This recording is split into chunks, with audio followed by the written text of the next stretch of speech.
A Procuradoria-Geral da República recorreu à cooperação internacional para obter a relação de todos os bens do Major Pedro Lussati no exterior do país. Estes mecanismos visam, acima de tudo, bloquear a utilização do património adquirido pelo oficial das Forças Armadas angolanas no estrangeiro. Hélder Pitagros avançou à comunicação social que o seu organismo acionou a cooperação internacional para facilitar a apreensão de outros bens que o Major Pedro Lussati tenha adquirido de modo supostamente ilícito no estrangeiro. Temos a ver a questão dos bens que têm que ser apreendidos, porque há bens que estão aqui em Angola, bens que estão no sul do país. Isso poderá levar mais algum tempo, porque e já acionamos mesmo a cooperação internacional, a judiciária internacional, para ajudarem-nos na localização, na localização desses bens e para serem apreendidos. Pedro Lussati contou com a cumplicidade de outros oficiais da Casa de Segurança do Presidente da República nos crimes em que vem acusado. Porém, o Procurador-Geral da República preferiu não entrar em detalhes. Bem, pode ser que sim. Pode ser que sim, não vou dizer agora já quem poderá ser ou não poderá ser, mas acredito que ele não deve ter feito isso sozinho. Deve haver outras pessoas que deverão estar, de facto, envolvidas ou em sintonia com ele para isso ter acontecido. Como se de um furacão se tratasse, a onda de exonerações, desde a descoberta das fortunas do Major da Presidência da República, atingiram também o chefe da Casa de Segurança, o general Pedro Sebastião, e o chefe do Serviço de Inteligência e Segurança Militar, o general Apolinário José Pereira. Ainda não se sabe se haverá alguma consequência jurídica com estes oficiais generais, como, por exemplo, a proibição de saída do país. Por enquanto, estão sujeitos apenas ao cumprimento das normas e regras castrenses, segundo o Procurador-Geral. As pessoas que foram exoneradas são militares. E os militares regem-se por regulamentos próprios.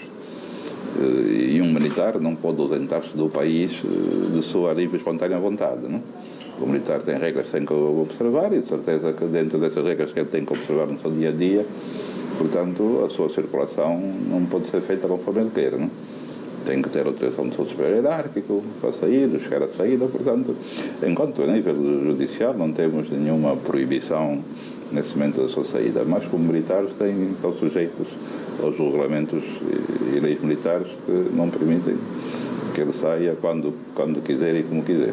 A Procuradoria-Geral da República tem um plano definido para acelerar a investigação e está a trabalhar com vários organismos do Estado.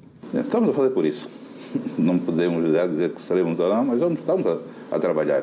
O importante é isso. Estamos a trabalhar, temos um plano definido, temos uma estratégia montada e estamos a cumpri-la. Qual é a estratégia? Bem, a estratégia é uma estratégia de investigação e que não pode ser tão pública, com certeza.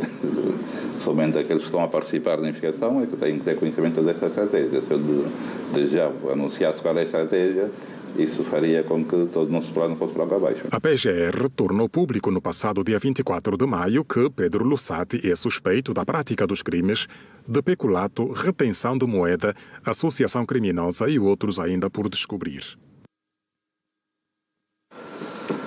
Dr. Vunda, o que é que se pode esperar desta solicitação de colaboração que a PGR fez às autoridades internacionais? Bem, normalmente esse tipo de crimes que envolve branqueamento de capitais, os presumíveis atores adquirem património ou bens patrimoniais no estrangeiro. E esse expediente da colaboração internacional, que na verdade é um mecanismo que é possível com os países na base dos acordos bilaterais, multilaterais, é um mecanismo que tem como objetivo dar a conhecer às entidades angolanas se esses bens existem. Então, a entidade, a PGR, nesse caso, pede à sua congênere que se faça essa colaboração internacional. E a entidade do país, porque eu não sei qual é o país, eu não consegui... São vários países. Sim, sim. A entidade do país que a PGR pede essa cooperação, tem, na verdade, que colaborar com a PGR angolana no sentido de identificar esses bens do presumível autor desses crimes. Dr. David Mendes, identificar bens adquiridos pelo Major só é possível se os bens foram adquiridos em nome pessoal. Ou existem outras formas de se rastrear? Porque a prática nos tem mostrado que muitos dos imóveis, sobretudo adquiridos no exterior, por algumas pessoas envolvidas neste processo de corrupção, acabam por estar em nomes de outras pessoas. Primeiro, essa avaliação ou essa cooperação que se pede não é uma decisão de arresto ou de confisco ou de perca do bem. O que o Estado faz é uma medida preventiva para ser informado e possivelmente pedir que o Estado com o qual quer cooperar que este bem não saia da esfera jurídica da pessoa em causa. Mas a verdade também se diz que nesse tipo de crimes os bens nunca ficam em nome da pessoa visada. Porque buscam sempre alguém que usa seu nome, chamados laranjas. Os laranjas ou testas de ferro, para que os bens fiquem em nome dessas pessoas e desta forma ele se torna uma pessoa sem nenhum bem. Então que riscos é que corremos, tendo em conta esta realidade que acaba de enumerar? Risco de perder os bens, mas também há um outro caminho que se pode seguir. Se conhecer o bem, saber como é que a pessoa titular chegou na posse daquele bem. Isso é tal como se faz na luta contra o tráfico de drogas. Não é? Alguém que tenha um bem valioso, que não tem como justificar a sua origem, há uma presunção de que este bem teve origem naquele negócio ilícito. A título de exemplo, alguém adquire um imóvel e põe o imóvel em nome de sua mãe. A mãe que ganha 50 mil kwanzas jamais terá um imóvel que custa 500 mil dólares.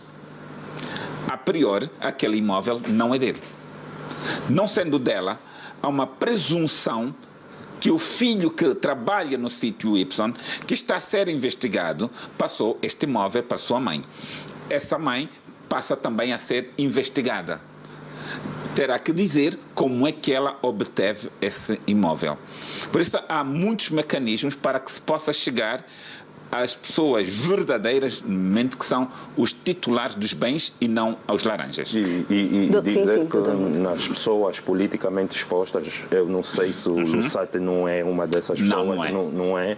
Mas nas pessoas politicamente expostas, essas ligações estão muito ligadas. Consegue-se dar conta que aquela pessoa tem ligação com uma pessoa politicamente exposta. E aí a investigação... Ou seja, o filho, o parceiro, não é? E aí a investigação tem que correr e investigar também essas pessoas que estão próximas a essa pessoa politicamente exposta. Mas se até se sabe isso, a questão agora seria por que é que não se faz? Portanto, hoje estamos a olhar para a questão do Major Pedro Lusati, mas sabemos também na nossa realidade aqui no país, de pessoas que ostentam uma vida que aquilo que são os seus rendimentos mensais, por aquilo que se sabe, seria incapaz de manter isso. É o tal chamado o património incongruente. Eu não posso crer que uma pessoa que ganhe 500 mil kwanzas consiga ter um património acima de milhões de dólares. A partir daí começa logo a nossa dúvida sobre essa situação. Por isso é que eu chamo também a atenção à sociedade para as denúncias. Não é possível nós estarmos a ver alguém a enriquecer. Mas existem coisas que estão aos olhos de toda a gente. Mas é isso, e diz muito bem. Essa questão da colaboração internacional é depois de passar todos os mecanismos que deviam ser postos ao serviço do país. Por isso é que eu digo sempre que nessa questão da corrupção, dos crimes de corrupção, nós temos que ter mecanismos preventivos que não deixem que isso aconteça. Porque veja que o Major Lusati transferiu $1 bilhão. Mas eu tenho muitas dúvidas, né? Não sendo uma empresa, um diretor de uma empresa, de uma grande instituição, como é que vai transferir esse dinheiro? Mas aí é que está, é os tais mecanismos que o Presidente da República, nós quando falávamos... Eu não acredito nisso. Quando falávamos não acredito o quê? Na transferência ou na falta de fiscalização? Numa pessoa, um major, transferir $1 bilhão. Não, é impossível. Não, pode não ter transferido esse dinheiro de uma vez. Pode não ter transferido. A origem, porque não basta falar. Em que instituição estaria este valor todo? Só podia ser numa Sonangol. Porque há muito dinheiro para estar numa instituição qualquer. Nem o Ministério da Saúde, nem o Ministério das Pescas, talvez a Sonangol, quiçá o Estado-Maior do Exército. Não, Dr. David Mendes, estamos a falar de muito dinheiro. A mim, nas últimas semanas, já nada me admira. Já nada me admira. Em relação a isso, já nada me admira. Porque $1 bilhão é muito dinheiro em qualquer parte do mundo para estar na mão de uma pessoa, para um singular poder transferir isso. O dinheiro que foi encontrado em casa do Major é muito dinheiro em qualquer parte do mundo. Sim, mas nós não estamos a falar... Além das malas, o valor que foi transferido, foram feitas transferências. $1 bilhão. É impossível. É impossível. Para que isso fosse possível, o governador do banco tinha que cair. Mas é impossível o quê, doutor David Mendes? O montante... Não acredita que essa transferência tenha sido efetuada? Saiu de onde? Doutor David Mendes. Só podia sair da Sonangol. Eu não tenho muitas dúvidas. Ou daquilo que nós, enquanto indivíduos da sociedade civil, fizemos a nossa investigação da dívida de Angola com a Rússia, né? Aí sim, os montantes foram altos porque havia uma justificação que era pagar a dívida russa. Mas o doutor David Mendes sabe que o Major Pedro Lusati parece que já trabalha na Casa de Segurança desde 2012, se não estou em erro. Sim, mas espera, como é que um Major... Isso dá legitimidade do doutor. Não dá legitimidade, mas... Para ter acesso a estas transferências. O doutor David Mendes está a dizer que só na dívida da Rússia é que ele via esse tipo... É muito dinheiro, doutor. Não estamos a falar de milhões, estamos a falar bilhões. E agora até temos primeiro milhões, 1.000 milhões, depois é que vais... Não é possível. Não é possível. Aqui é um exagero. Vamos aceitar isso, porque para que houvesse uma transferência nesse valor, tinha que implicar o banco e o próprio Presidente da República, no momento. Ou seja, uma pessoa individual não tem autonomia para transferir tanto dinheiro. É impossível. É impossível. Eu falei com muitas pessoas ligadas às questões bancárias sobre essa questão. E todas elas disseram, é impossível. Mas e os valores que as outras pessoas têm? Nós vimos aqui outros casos com valores astronómicos que também tinham nas contas bancárias de bilhões, 3 mil milhões de dólares, etc. Como é que saiu? Via Sonangol. Mas então também não sabemos como é que esse dinheiro saiu. O doutor David Mendes não tem como nos provar como é que esse dinheiro saiu daqui. Porque há muita especulação também no meio. Há muita especulação. A casa, eu não acredito que a Casa de Segurança do Presidente tenha um orçamento de bilhões. Espera aí. Se a Casa de Segurança do Presidente tem aquilo, o que é que tem o Ministério da Defesa? Não, vamos ser racionais. Não é? Não podemos todos embarcar numa mentira coletiva. Como se diz, uma mentira dita várias vezes se torna verdade. Não, nós não podemos transformar uma mentira coletiva numa verdade. Para que isso fosse possível, era preciso implicar o Banco Nacional de Angola, era preciso implicar a Sonangol, ou era preciso implicar o próprio chefe de Estado. Mas note bem que nós falamos da nomeação do Ministro de Estado e o Presidente da República, para além de dar missão ao Ministro de Estado, falou do Banco Nacional de Angola e da UIF. Falou dessas duas instituições e disse mesmo que têm que tomar medidas mais severas aos bancos comerciais. E nós vamos. É porque aí alguma ponta... Doutor, eu, como se diz na gíria, né? Sim. Eu deixaria esse trabalho de casa. Fale com indivíduos da banca para ver se é possível isso. As pessoas da banca com quem falei disseram tecnicamente é impossível. Bem, nós vamos continuar a falar sobre a nossa banca, dizendo que o grupo parlamentar da UNITA exigiu esta quinta-feira a demissão do governador do Banco Nacional de Angola e do responsável da Unidade de Informação Financeira da instituição. O Partido do Galo Negro quer ainda que seja realizada uma comissão parlamentar de inquérito ao BNA e ao Ministério das Finanças para se determinar a extensão das conexões fraudulentas com os órgãos auxiliares do Presidente da República no âmbito da Operação Caranguejo. Numa altura em que veio à tona um dos maiores escândalos financeiros, com epicentro na Presidência da República, os pobres clientes do Banco de Poupança e Crédito, BPC, enfrentam um autêntico calvário. Não conseguem movimentar as suas contas, nem nos balcões, nem nos dispositivos eletrônicos, portanto, multicaixa express, TPAs, provocando avultados transtornos às suas vidas. Enquanto isso, perante esta violação tão flagrante ao compliance, que exige aos bancos comerciais, portanto, o regulador, Banco Nacional de Angola, observa um silêncio tumular. Desta feita, reiteramos a necessidade e pertinência da Comissão Parlamentar de Inquérito ao BPC já solicitada. O Grupo Parlamentar da UNITA exige, pelas razões acima levantadas, a demissão do governador do Banco Nacional de Angola, do responsável da Unidade de Informação Financeira do BNA e pretende que seja realizada uma Comissão Parlamentar de Inquérito ao Banco Nacional de Angola, ao Ministério das Finanças, para se determinar as conexões fraudulentas com os órgãos auxiliares do Presidente da República. Bem, Dr. David Mendes, a UNITA exige a demissão do governador do BNA. Faz todo sentido, tendo em conta o que... Faz todo sentido? Não. Faz sentido, tendo em conta o escândalo Caranguejo, a Operação Caranguejo? Vamos para o conceito. A UNITA não pode exigir, solicitar. Porque faz exigência quem tem poderes para impor. Okay.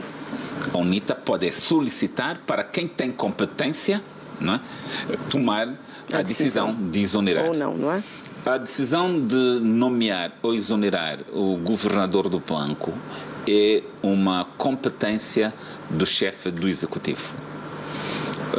O Parlamento pode, por exposição política, solicitar, né, que uma comissão parlamentar de inquérito recomendar que o chefe do Executivo, ante essa realidade, possa demitir, possa exonerar um determinado indivíduo. Faz sentido a comissão parlamentar de inquérito? Faz sentido. Vai ser possível? Não, porque o MPLA não vai deixar passar.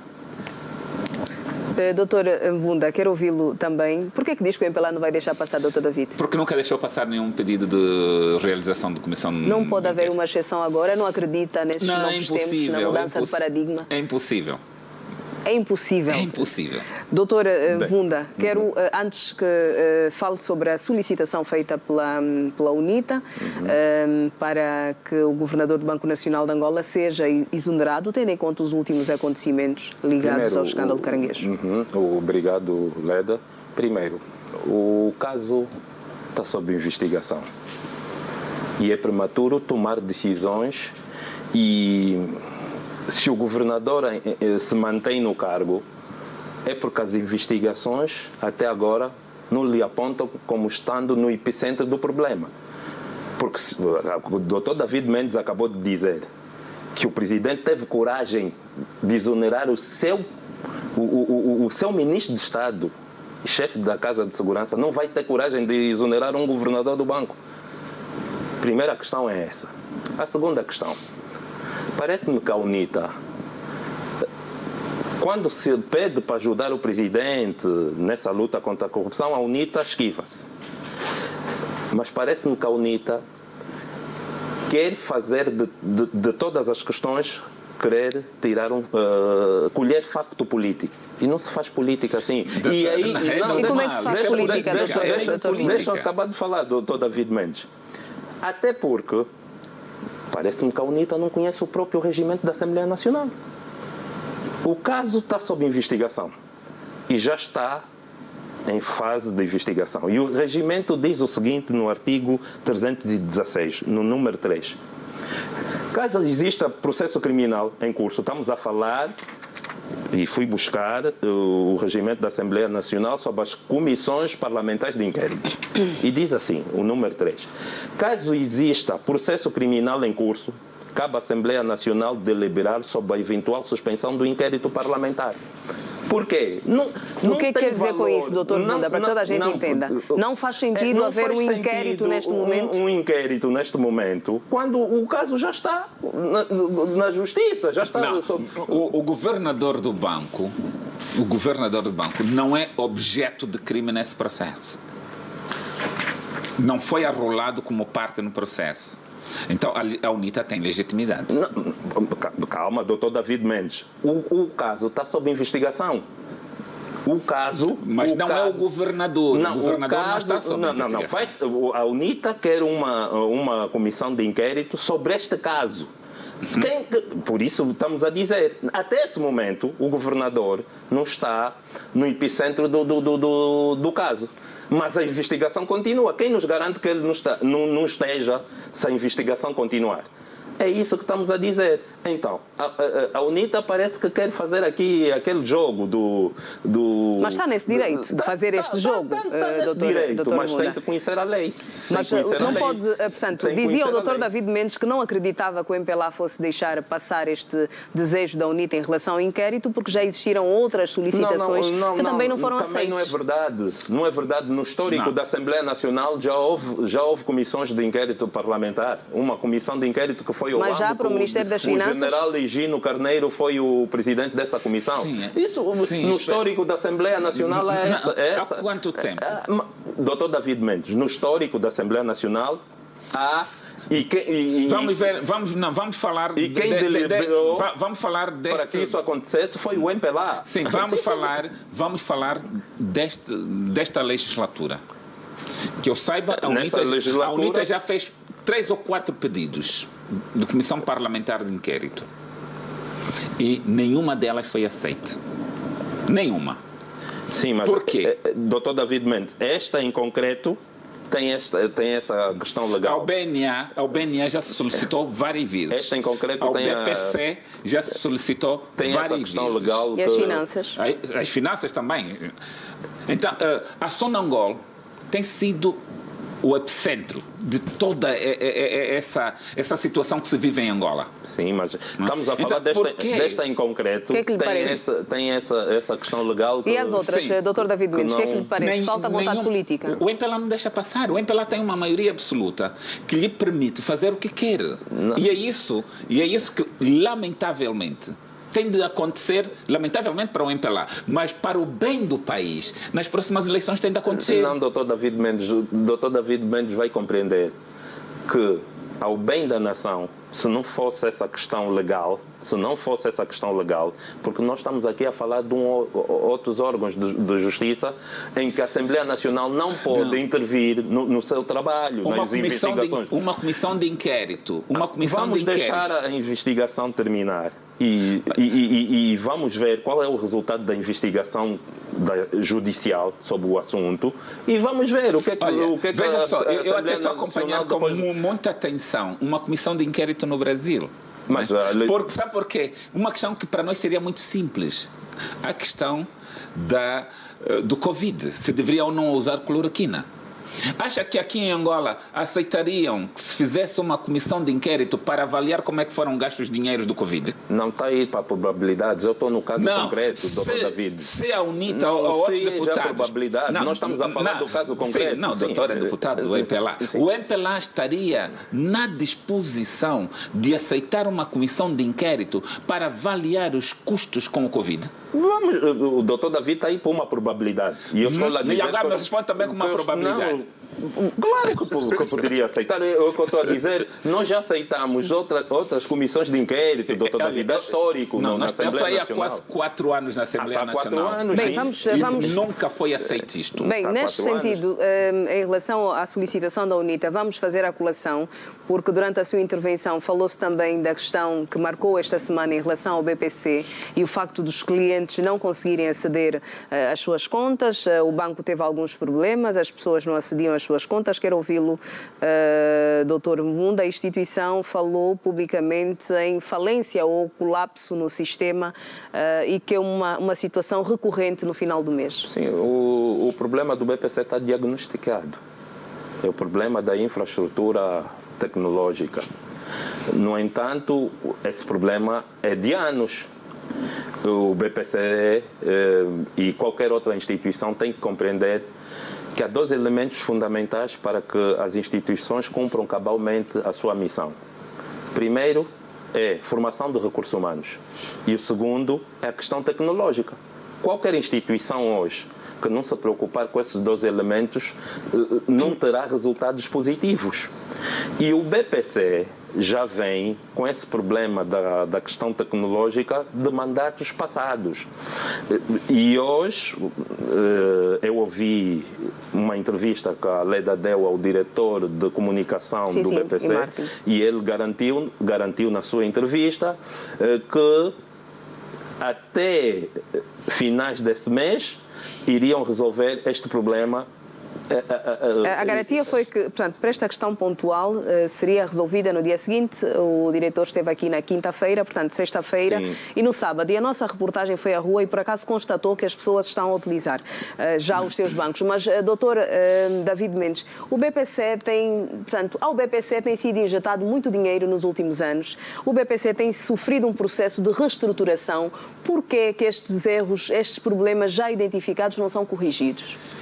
Eu acho que temos que parar e refletir o BPC. Temos que parar para refletir. Tivemos um BPC de Paixão Júnior, não é?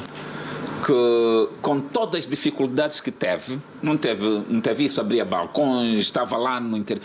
Vem um novo BPC que fecha balcões, despede pessoal. Objetivo, privatizar o BPC. É só isso. Há umas semanas o Dr. David Mendes falava aqui. Sentia que havia a intenção de algumas pessoas de desvalorizar o BPC para depois a privatização.